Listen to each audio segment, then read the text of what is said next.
Niche designer എന്താണല്ലേ? എന്താണ് niche designer എന്നിങ്ങനെ കേൾക്കുന്നുണ്ടല്ലോ അല്ലേ? കുറേ ആൾക്കാർക്ക് അറിയുന്നുണ്ടാവും, അറിയാത്തവർക്കായിട്ടാണ് പറയുന്നത്. അതിനു മുന്നേ ലൈക്ക് അടിച്ച് ആ ഫോളോ ബട്ടൺ ഒന്ന് അമർത്തണേ. പെർഫ്യൂമിനെ പറ്റി കുറച്ച് സീരിയസ് ആയിട്ട് എടുക്കുന്ന ആളുകൾക്ക് അറിയാം, 2 ടൈപ്സ് ഓഫ് പെർഫ്യൂംസ് നമുക്ക് മാർക്കറ്റിൽ അവൈലബിൾ ആണ്. Niche perfumes, designer perfumes. അതിൻ്റെ മേക്കിങ്ങിൻ്റെയും ക്വാളിറ്റിയുടെയും ഒക്കെ ഒരു ഇത് വെച്ചിട്ടാണ് ആ ടൈപ്സ് ഓഫ് പെർഫ്യൂംസ് നമ്മൾ വേർതിരിക്കുന്നത്.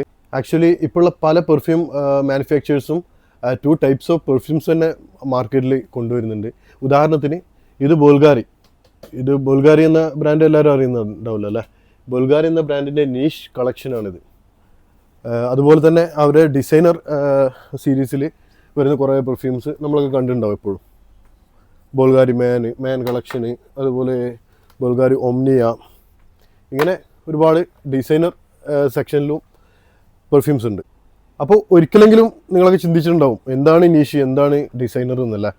ആക്ച്വലി ഡിസൈനർ ഫ്രാഗ്രൻസ് എന്ന് പറഞ്ഞാൽ ഇത്തരം കമ്പനികൾ, പെർഫ്യൂം കമ്പനികൾ വേൾഡ് വൈഡായിട്ട് എല്ലായിടത്തും പെർഫ്യൂം മാർക്കറ്റുകളിൽ ലോഞ്ച് ചെയ്യാൻ വേണ്ടിയിട്ട് മാസ് പ്രൊഡക്ഷൻ ചെയ്ത് ഇറക്കുന്ന പെർഫ്യൂംസാണ് ഈ ഡിസൈനർ ഫ്രാഗ്രൻസ് എന്ന് പറയുന്നത്.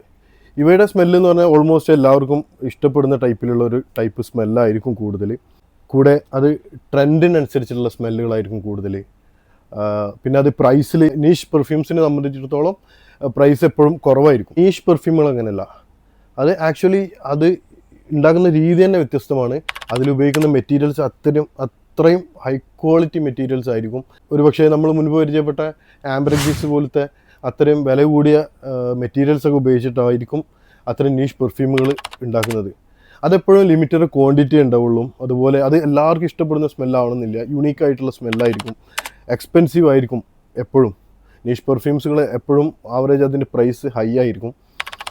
നോർമൽ പെർഫ്യൂം യൂസേഴ്സിന് അതെപ്പോഴും ഒരു സ്വപ്നമായിരിക്കും ഈ നീഷ് പെർഫ്യൂം എന്ന് പറയുന്നത്. അതുകൊണ്ട് തന്നെ നീഷ് പെർഫ്യൂംസുകൾ എപ്പോഴും ലാസ്റ്റിങ്ങിൻ്റെ കാര്യത്തിലും പ്രൊജക്ഷൻ്റെ കാര്യത്തിലും വളരെയധികം മുൻപന്തിയിലായിരിക്കും. കാരണം അവയിൽ ഉപയോഗിക്കുന്ന ഓയിലിൻ്റെ ഹൈ കോൺസെൻട്രേഷനും ആ ഉപയോഗിക്കുന്ന മെറ്റീരിയൽസിൻ്റെയും ആ ഒരു സവിശേഷതയും കൊണ്ട് അതെപ്പോഴും ഹൈ പ്രൊജക്ഷനും ഹൈ പെർഫോമൻസും ആയിരിക്കും. സോ നെക്സ്റ്റ് ടൈം അടുത്തതായിട്ടുള്ള ഒരു പെർഫ്യൂമിന് കുറച്ച് കാശൊക്കെ ഒരുക്കി വെച്ച് ഒരു നീഷ് പെർഫ്യൂം സെലക്ട് ചെയ്യാൻ നോക്കിക്കോ, അതിൻ്റെ വ്യത്യാസം മനസ്സിലാവും.